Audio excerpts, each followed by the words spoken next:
ఇప్పుడు లోక్సభలో మొన్న ఇష్యూ జరిగింది, అమిత్ షా గారు రాహుల్ గారు వారు జరిగింది, మాటల యుద్ధం, వాడి వేడి మాటలు ఉంది. అది ఇవాళ 4వ ఛానల్ నాది ఇది, అదే టాపిక్ మీద.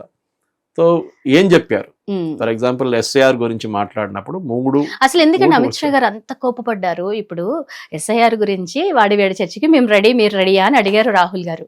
అలాగే ఈవీఎంస్ విషయంలో కూడా వాటి వల్లే మేము ఇన్నిసార్లు ఎలక్షన్స్ లో ఓడిపోయాము అన్నారు. మన అమిత్ షా గారు ఏమన్నారు, మీ నాయకత్వ లోపం వల్ల ఓడిపోతున్నారు తప్పించి ఈవీఎంల వల్ల కాదు అనేసి ఆయన అన్నారు. 1990లో ఈవీఎంలు వచ్చినాయి. ఈవీఎంలు వచ్చినప్పటి నుంచి కూడా ఈ పొలిటికల్ పార్టీలు ఎన్నికలలో ఎవరైతే ఓడిపోతారో వాళ్ళ నోట్లోంచి ప్రధానంగా మనం ఇది వింటూ ఉంటాం, ఈ ఆరోపణ, ఈవీఎంల వల్లే మేము ఓడిపోయాము. ఎందుకు అలాంటిది? బ్యాలెట్ పేపర్స్ ఉన్నప్పుడే కరెక్ట్ గా వచ్చేదా? ఈవీఎంల వల్ల రావట్లేదా అంటే మీరు కాదు. యాక్చువల్లీ అదొక క్రెడిట్ బీజేపీకి ఇవ్వాలండి. నేను వాళ్ళకి సపోర్ట్ గా చెప్పట్లేదు, కానీ ఓడిపోయినప్పుడు వాళ్ళు ఎప్పుడు కంప్లైంట్ చేయలేదు. తెలంగాణలో ఓడిపోయారు, కర్ణాటకలో ఓడిపోయారు, జార్ఖండ్లో ఓడిపోయారు, అమిత్ షా గారు చెప్పారు అది. వెస్ట్ బెంగాల్లో ఓడిపోయారు, తమిళనాడులో ఓడిపోయారు, కేరళలో ఎక్కడ బీజేపీ ఓట్ చోరీ, ఈవీఎం ఏం చెప్పలేదు. ఫస్ట్ ఆఫ్ ఆల్ గోపాల్ స్వామి అని చెప్పి ఫార్మర్ చీఫ్ ఎలక్షన్ కమిషనర్, నేను ఇక్కడ వస్తున్నప్పుడు ఒక ఇంటర్వ్యూ వింటున్నాను, I don't remember the channel, but ఆయన అడిగారు, టైమ్స్ వరల్డ్ అనుకుంటాను, ఇది ఈవీఎంలు ట్యాంపర్ చేయొచ్చు అంటే ఈ said no, tamper it's stand alone machine. దీనికన్నా ముందు కూడా ఎలక్షన్ కమిషన్ ఓపెన్గా ఛాలెంజ్ చేశారు. అప్పుడు ఆమ్ ఆద్మీ పార్టీ వాళ్ళు ఏమన్నారంటే, మాకు ఒక ఈవీఎం ఏంటి, మేము ఇంటికి తీసుకెళ్ళి చెక్ చేసి అది ఇవ్వరు, ఇక్కడ కూర్చొని మీరు చూపియండి ట్యాంపర్ చేయొచ్చు అని చెప్పి, without touching the machine. Actually public లో కూడా ఈ అపోహ ఉంది సార్. అదే నాలెడ్జ్, అది మళ్ళీ ఎక్స్ప్లెయిన్ చేస్తున్నాను. దాంట్లో టెక్నాలజీ ఏముంది మన దగ్గర, ముందు ఈసీఎల్ వాళ్ళు తయారు చేస్తున్నారు, ఇప్పుడు బీఈఎల్ వాళ్ళు కూడా చేస్తున్నారు. ఇట్స్ స్టాండ్ అలోన్ మిషన్, దాంట్లో ఒక చిప్ ఉంది, ఆ chip is only for that machine. అది అయిన తర్వాత దాన్ని బర్న్ చేస్తారు దాన్ని, ఓకే, ప్రాసెస్ అయిపోయిన తర్వాత మొత్తం రీసెట్ చేసినప్పుడు. ఈవీఎంని ఇంటర్నెట్తో లింక్ లేదు, దానికి ఒకటే లింక్ ఏంటంటే రిటర్నింగ్ ఆఫీసర్ అక్కడ కూర్చుంటారు, ఒక పోలింగ్ ఆఫీసర్ కూర్చుంటారు, ఆయనకి ఒక బటన్ ఉంటుంది, ఆయన దగ్గరికి కనెక్షన్ ఉంటుంది. అది కాకుండా వీవీప్యాట్కి ఒక కనెక్షన్ పోతుంది, అంతే. వెరీ బేసిక్గా చెప్పాలంటే అంతే ఉంది మిషన్. అది దాంట్లో 10-12 బటన్స్ ఉంటాయి, ఒక బటన్ ప్రెస్ చేస్తే ఇక్కడికి వెళ్తుంది, ఒక బటన్ ప్రెస్ చేస్తే ఈ ఓటు పడుతుంది. పోలింగ్ జరిగే ముందు అందరు ఏజెంట్లు ఉంటారు చూడండి పార్టీ, వాళ్ళందరిని పిలిచి ఒక మాక్ పోలింగ్ చేస్తారు. దాంట్లో బటన్ ప్రెస్ చేస్తే వాళ్ళే చూడొచ్చు ఎక్కడ ఓటు పడ్డదని చెప్పేసి, అంటే వీవీప్యాట్లో చూడొచ్చు. వీవీప్యాట్ అని చిన్నగా ప్రింట్అవుట్ వస్తుంది చూడండి, ఒక 10 సెకండ్లు ఉంటుంది అది, దాని తర్వాత డబల్ పడిపోతుంది చెప్తారు. దీనికి అసలు సంబంధం, దీన్ని సుప్రీంకోర్టుకి వెళ్ళినారు. సుప్రీంకోర్టు ఏమన్నారు, ఒక ఎక్స్పర్ట్ కమిటీని పెట్టారు, వాళ్ళు అనలైజ్ చెప్పారు, no way it can be tampered. తర్వాత ఓపెన్ ఛాలెంజ్ ఇచ్చారు ఎలక్షన్ కమిషన్, వచ్చి ట్యాంపర్ చేయండి. ఎవరో యూఎస్లో కూర్చొని ఏదో డబ్బా తీసుకొని మేము ట్యాంపర్ చేయొచ్చు అని చెప్తే అది కాదు. ఒరిజినల్ ఈవీఎంని మీరు వితౌట్ టచింగ్ ఇట్ ట్యాంపర్ చేయండి. మీరు చెప్తున్నారు కదా ఇంటర్నెట్ నుంచి ట్యాంపర్ చేయొచ్చు, అది చేయొచ్చు, ఇది చేయొచ్చు, యూ కెనాట్ డూ ఇట్. అది ఓపెన్, అన్ని ఎవరైనా అని అందరు అంగీకరించారు. దాని తర్వాత ఇప్పుడు ఈవీఎం గురించి మాట్లాడి ఇప్పుడు ఓట్ చోరీకి వచ్చారు. అది మొన్న జరిగిన వీడియోలో డిబేట్లో అమిత్ షా గారు 3 పాయింట్స్ తీశారు. ఫస్ట్ ఓట్ చోరీ జరిగింది కాంగ్రెస్ హయాంలోనే, నెహ్రూ గారు ప్రధానమంత్రి ఎట్లా అయ్యారని చెప్పి ఆ కథ మన అందరికి తెలిసిందే. సర్దార్ పటేల్ గారికి 18 ఓట్లు వచ్చినాయి, అంటే అప్పుడున్న స్టేట్ లీడర్స్ ఓట్ చేస్తారు, పిసిసి చీఫ్స్, వాళ్ళు ముఖ్యమంత్రి కూడా ఉంటారు ఆబ్వియస్లీ ఆ టైంలో. వీళ్ళందరూ కలిసి ఓట్ వేసినప్పుడు ఆయనకి 18 ఓట్లు, ఈయనకి 3 ఓట్లు వచ్చినాయి అన్నమాట. నెహ్రూ గారికి రెండు వచ్చినాయి, దాంట్లో ఒకటి ఆయన ఓటే ఉంటుంది ఇంతే. కానీ ప్రధానమంత్రి ఎవరయ్యారు? నెహ్రూ. అది ఎందుకు అయ్యారని అందరికి తెలిసిందే, గాంధీ ఫేవరెట్ నెహ్రూ. రెండోసారి ఇందిరాగాంధీ గారు రాయ్బరేలీ నుంచి డిస్క్వాలిఫై అయ్యారు అలహాబాద్ హైకోర్టు జడ్జ్మెంట్లో. రాజ్నారాయణ గారు వేసిన ఎలక్షన్ పిటిషన్లో కరప్షన్ అలిగేషన్స్ మీద, కరప్ట్ పోల్ ప్రాక్టీసెస్ అని చెప్పి ఆమెను డిస్క్వాలిఫై చేశారు, 6 సంవత్సరాలు కాంటెస్ట్ చేయకూడదని చెప్పి. దాని తర్వాత మనకి అందరు తెలిసిన హిస్టరీ, షీ ఇంపోజ్డ్ ఎమర్జెన్సీ, కొత్త చట్టం తీసుకొచ్చింది. ఏంటి, ప్రధానమంత్రిని మీరు క్వశ్చన్ చేయలేరు ఎలక్షన్ అని చెప్పి కొత్త చట్టం తీసుకొచ్చింది. అది ఇప్పుడు కూడా ఉంది అది, ఆ చట్టం. మోదీ గారు మీరు చెప్పలేరు, మీరు మోదీ గారు తీసుకొచ్చా, ఇందిరాగాంధీ గారు తీసుకొచ్చిన లా. మూడవది మన అందరూ తెలిసిందే, ఈ చెప్పిన అన్నిటికీ కూడా సోనియా గాంధీ గారు ఒక పిటిషన్ ఇప్పుడు ఢిల్లీ హైకోర్టు, ఢిల్లీ మున్సిపల్ కోర్టులో ఉంది. అదేంటంటే ఆమె she was not a citizen, enrol అయినా, అది it can be either checked or dismiss, we don't know, మనం ఏం జరుగుతుంది మనం చెప్పలేదు. కానీ బేసిక్లీ ఈ ఓట్ చోరీ అనే అలిగేషన్ని మీరు ఆయన చేసిన ప్రజెంటేషన్ చూస్తే ప్రతి పాయింట్ నేను కూడా చాలా ఛానల్స్లో వెళ్ళి దాన్ని డిస్ప్యూట్ చేశాను, ఎలక్షన్ కమిషన్ కూడా చేశారు. అది ఎలక్షన్ కమిషన్ ఒకటే రిక్వెస్ట్ అడిగారంటే రాహుల్ గాంధీ దగ్గర, మీరు చెప్పిన మాట అంతా ఒక అఫిడవిట్లో రాసి ఇవ్వండి, సింగిల్ పేజ్ అఫిడవిట్, నేను ఇచ్చింది కరెక్ట్, ఇదంతా తప్పు, here I'm authorising, I'm saying with my best of intentions that నేను చెప్పిన దాంట్లో అబద్ధాలు ఏం లేవు అఫిడవిట్. ఆయన ఇయర్ అంటున్నారు. ఎందుకు ఇవ్వరు? బికాజ్ ఒకసారి మీరు అఫిడవిట్ ఇస్తే మీ మీద క్రిమినల్ కేసు వస్తుంది మీరు తప్పు చెప్తే. Because then you're lying under oath. Affidavit అంటే ఇట్స్ అండర్ ఓత్ అనమాట. నేను నిజమే చెప్తాను, నిజం కాకుండా ఇంకేం చెప్పను. దిస్ ఇస్ మనం ఎప్పుడు చెప్తుంటాం చూడండి కోర్టు ఇది. సో అది జరిగింది. సో ఫర్ ఎగ్జాంపుల్ హర్యానాలో ఒక టౌన్లో ఒక ఇంటి address house number 265, Amit Shah గారు కూడా నేను కోట్ చేశారు అది. 265లో 501 మంది 501 ఓటర్స్ ఉన్నారు. అదెట్లా ఒక ఇంటి పేరు మీద? అక్కడ ఏం జరిగిందంటే ఒక యాన్సెస్ట్రల్ ప్రాపర్టీ ఉండే, మన పాత జమాన్లో మన గ్రేట్ గ్రాండ్ ఫాదర్ ఉన్నప్పుడు ఒక ఏకర్ ల్యాండ్ ఉండే. ఫస్ట్ జనరేషన్ డివైడ్ చేసుకున్నారు, 4-5 డివైడ్ చేసుకుని ఉంటారు కొడుకులో. దాని తర్వాత నెక్స్ట్ జనరేషన్ ఇంకా దాన్ని డివైడ్ చేసుకున్నారు. అట్లా డివైడ్ చేసుకుంటే 1 ఏకర్లో మొత్తం వీళ్ళు ఇల్లు కట్టుకున్నారు అందరు. వాళ్ళే చుట్టాలే, వాళ్ళే కజిన్ బ్రదర్స్, వీళ్ళందరూ. ఇప్పుడు వాళ్ళు 500 మంది ఉన్నారు అక్కడ. కానీ వాళ్ళకు ఉన్నది ఒకటే హౌస్ అడ్రస్, హౌస్ నెంబర్ 265. అది మన దగ్గర ఓల్డ్ సిటీలో కూడా మీకు కనిపిస్తుంది, ఒకటే మున్సిపల్ అడ్రస్ లో ఉంటుంది. అది కాకుండా రాహుల్ గాంధీ గారు అన్నారు 0 అడ్రస్ అన్నారు. దీని గురించి బహుశా నేను దీనికన్నా ముందు కూడా చెప్పుంటాను. ఇక్కడ 0 అడ్రస్ అంటే ఏంటంటే మన దగ్గర స్లమ్ డోలర్స్ లో ఉంటారు, స్లమ్స్ డోలర్స్ ఉంటారు, ఇక్కడ టార్పోలిన్ వేసుకుని ఉంటారు కొంతమంది పేదోళ్ళు. వాళ్ళకి ఇంటి నెంబర్ ఉండదు, ఇవ్వరు కూడా.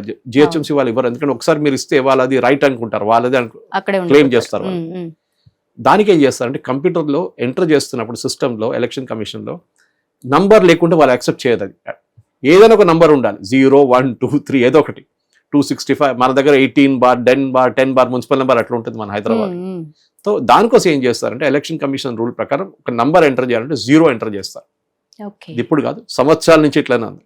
సో అండర్ 0 మీరు కాన్స్టిట్యున్సీ మొత్తం తీసుకుంటే సడన్లీ 50,000 మంది 0 అడ్రస్ లో ఉంటున్నారు. అదేంటి 50,000 మంది 0 అడ్రస్ లో ఉండడం? This is the reason. ఇదంతా ప్రూవ్ చేయొచ్చు. మీరు వచ్చే అలిగేషన్ చేసిన తర్వాత దాన్ని డిస్ప్రూవ్ చేశారు నెక్స్ట్ ఎలక్షన్ కమిషన్. మళ్ళీ వాళ్ళు ఏం చెప్పారు, సరే మీరు చెప్పి నిజం అంటున్నారు కదా, యూ గివ్ అన్ అఫిడవిట్. నేను అఫిడవిట్ ఇవ్వను, మీరు ఎంక్వైరీ చేయండి. మరి మేము చెప్పాం తప్పు, మీరు చెప్పిన తప్పు అని చెప్పేసి కాదు, ఓట్ చోరీ జరిగింది. ఇప్పుడు బీహార్ ఎలక్షన్ జరిగింది. బీహార్ ఎలక్షన్ తర్వాత రూల్ ప్రకారం, ఇది కాంగ్రెస్ నెహ్రూ తీసుకొచ్చిన చట్టం, 45 రోజుల్లో you have to challenge the election. Candidate number 2 and candidate number 3 ఓడిపోయిన వాళ్ళు first winner, second and third candidate challenge చేయొచ్చు ఎలక్షన్ని. అంటే అక్కడ అవకతవకలు జరిగినాయి, ఓటింగ్ కరెక్ట్గా జరగలేదు, ఓటర్ చోరీ జరిగింది, లిస్టు కాపర్లేదు అని చెప్పి ఏదని చెప్పి వేయవచ్చు. ఇవాళ దాకా 243 కాన్స్టిట్యూన్సీ నుంచి ఒక్క మనిషి కూడా డిస్ప్యూట్ చేయలేదు. ఇప్పుడు టైం అయిపోతుంది, ఇంకా 6 రోజులంతా ఉంది అంతే. ఎందుకంటే అనుకోండి, then you are under oath. మరి అంత కాన్ఫిడెంట్ గా లోక్సభలో టేబుల్ మీద కొట్టి మరి చెప్తూ కొండ బద్దలు కొట్టినట్టు మాట్లాడుతున్న రాహుల్ గాంధీ మాట్లాడొచ్చు కదా అలా. ఆయన ఏమంటారు, నా ప్రెస్ కాన్ఫరెన్స్ డిబేట్ చేద్దామని చెప్పి. లోక్సభ మీ ప్రెస్ కాన్ఫరెన్స్ డిబేట్ చేయడానికి కాదు అని అమిత్ షా గారు చాలా క్లియర్ గా చెప్పారు. అవును, మీరు చెప్పిన పాయింట్ కి నేను రిప్లై ఇచ్చాను. మీ ప్రెస్ కాన్ఫరెన్స్ లో మీరు 100 పాయింట్లు చెప్పుంటారు, అన్ని నేను చూడక్కర్లేదు. మీరు చెప్పిన దాని ప్రకారం నేను 3 పాయింట్లు తీసి మీ మీద వేసాను రిటర్న్. అట్లా తీసుకుంటే చాలా ఉన్నాయి. సంబిత్ పాత్ర కానీ బీజేపీ స్పోక్స్ పర్సన్స్ ఉన్నారు చాలా మంది, వీళ్ళందరూ వచ్చి అప్పుడప్పుడు రిప్లై చేస్తూనే ఉంటారు, షహజాద్ పూనావాలా వీళ్ళందరూ. That is not the point. Point is, మీరు ఒకసారి ఒక అలిగేషన్ ఒక మనిషి మీద నేను రేపు దుమ్ముపోతే వేసిపోతే ఆయన ఈడు దొంగతనం చేసిందంటే నాకు ప్రూఫ్ ఉండాలి, ఈడు దొంగ అనగానే. అదర్వైజ్ ఐఎమ్ జస్ట్ ఆయన క్యారెక్టర్ డిస్ట్రాయ్ చేస్తున్నాను నేను. మోదీ గారు ఓట్ చోరీ చేశారు, ఏం చేశారు చెప్పండి?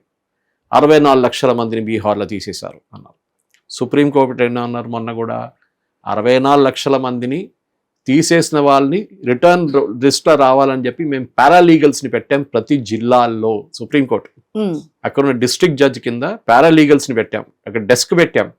ఎవరిదైనా పేరు లేదని చెప్పిన వాళ్ళని అక్కడ వచ్చి మీరు ఒక రిక్వెస్ట్ ఇస్తే మా వాళ్ళు హెల్ప్ చేసి ఫామ్లో ఫిల్అప్ చేసి ఎలక్షన్ కమిషన్కి ఇస్తారు. ఒక్కరు కూడా రాలేదు, సుప్రీంకోర్టు చెప్పారు, నేను చెప్పలేదు. So these are some of the examples మీకు. ఎందుకంటే డ్రామా చేయడం చాలా ఈజీ, మీరు ఫ్యాక్ట్స్ మీద మాట్లాడడం చాలా డిఫికల్ట్. ఏదో చెప్పి ఇంకో మంచి మాట్లాడినప్పుడు దిగి వెళ్ళడం, it is the worst thing in life. నేను మీతో డిస్అగ్రీ చేయొచ్చు ఒక పాయింట్ మీద, కానీ మీరు ఆ పాయింట్ మాట్లాడడం మొదలు పెడితే నేను ఉండను పోదని చెప్పేసి నేను నడుచుకుంటూ పోతే ఇట్స్ నాట్ కరెక్ట్. నేను మాట్లాడినప్పుడు మీరు విన్నారు, మీరు మాట్లాడినప్పుడు ఆ కెపాసిటీ ఉండాలి నాకు వినడానికి. అది లేదు రాహుల్ గాంధీ దగ్గర. అది ఎందుకంటే ఒక అరెగెన్స్ వచ్చింది. మీరు ఒక కాడర్ బేస్ పార్టీ నుంచి కాదు, కష్టపడి కింద నుంచి పైకి దాకా మీరు కష్టపడిన 30 సంవత్సరాలు పనిచేసి రాలేదు. ఇక్కడున్న కొంతమంది నేతలు, బీజేపీ నేతలు ఇప్పుడున్న వాళ్ళు, నేను కాలేజ్ రోజు నుంచి నాకు తెలుసు. రామచంద్రరావు గారు నా classmate, BJP state president. Indrasen Reddy గారు బాడీ బిల్డింగ్ చేస్తున్నప్పుడు ఏవీ కాలేజ్లో నేను చూసాను, అక్కడ వెళ్ళి కాంపిటీషన్కి వెళ్ళాను, చూడడానికి వెళ్ళాను నేను. అప్పటి నుంచి వీళ్ళందరూ బీజేపీ ఏబీవీపీ నుంచి వచ్చారు పైకి, కష్టపడి వచ్చారు. సిపిఎం వాళ్ళు ఉంటారు చాలా మంది నేతలు, కాడర్ బేస్ పార్టీ అగైన్.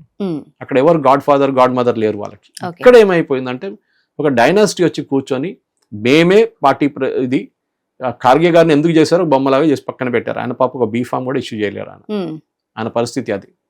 ఏమనంటే మా ప్రెసిడెంట్ ఉన్నారు కదా చూడు అని చెప్తారు అక్కడ పక్కన. శశి తరూర్ ప్రెసిడెంట్ అంటే చేయము, ఎందుకంటే ఆయన ఓన్ మైండ్ మాట్లాడతారు, ఆయన మేము కూర్చోబెట్టాం, మా మాట వినాల్సిన ప్రెసిడెంట్ కావాలి మాకు, అది.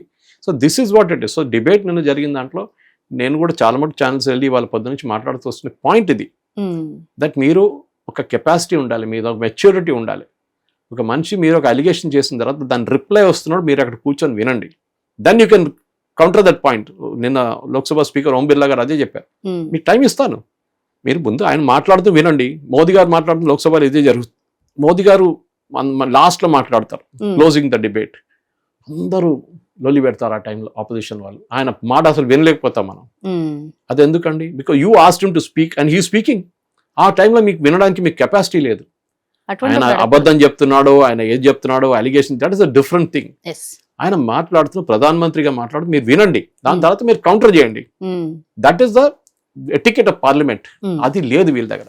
హిట్ టీవీ యాప్, ఇందులో short news, live news, entertainment shows, movies, digital magazines తో పాటు మీ జిల్లా వార్తలను కూడా ఫ్రీగా చూడొచ్చు. ఇంకెందుకు ఆలస్యం, వెంటనే హిట్ టీవీ యాప్ ని డౌన్లోడ్ చేసుకుని ఫ్రీగా ఎంటర్టైన్మెంట్ పొందండి. Hit TV app. Hit TV app. Please download hit TV app. Hit TV app ని ఫ్రీగా డౌన్లోడ్ చేసుకొని ఎంజాయ్ చేయండి. మీకు నచ్చిన ఎంటర్టైన్మెంట్ కోసం హిట్ టీవీ యాప్ ని ఫ్రీగా డౌన్లోడ్ చేసుకొని ఎంజాయ్ చేయండి. హిట్ టీవీ యాప్ ని డౌన్లోడ్ చేసుకుని ఆస్వాదించండి, ఆశీర్వదించండి. ఇంతమంది సెలబ్రిటీలు హిట్ టీవీ యాప్ ని డౌన్లోడ్ చేసుకోండి అని చెప్తున్నారంటే ఎంత మంచి యాప్ ఆలోచించండి. అమెరికా అమెరికా అమెరికా అమెరికాలో చదవాలనుకునే వాళ్ళకి విశ్వసనీయమైన పేరు మన శౌర్య కన్సల్టెన్సీ. UK లో 1 year masters, UK లో 1 year masters, 2 years work permit up to 5 years visa. Contact Saurya Consultancy. Contact 89851 89851.